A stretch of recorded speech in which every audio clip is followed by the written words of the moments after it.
લક્ષ્ય ન્યૂઝ, એક નજર, એક લક્ષ્ય. શ્રી સાર્વજનિક વિદ્યાલય આંબલિયાસણ સ્ટેશન શાળાના બાળકોને બંધારણ દિવસ નિમિત્તે બંધારણ વિશે મૂળભૂત ફરજો અને અધિકારો વિશે માહિતી આપવામાં આવેલ.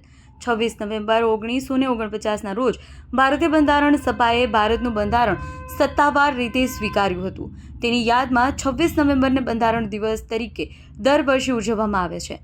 આ ઉજવવાનો હેતુ વિદ્યાર્થીઓમાં બંધારણ વિશે જાગૃતિનો વધારો કરવો, બંધારણના મૂલ્યો પ્રત્યે આદર જગાડવાનો, તેના નિર્માણમાં યોગદાન આપનાર મહાનુભાવોને સ્મરણ કરવાનો અને ન્યાય, સમાનતા, સ્વતંત્રતા અને બંધુત્વ વિશે જાગૃત કરવાનો હતો.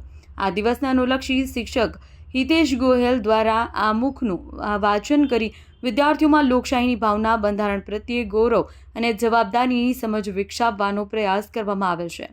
રિપોર્ટર સિદ્ધરાજ સિંહ ઠાકોર, મહેસાણા.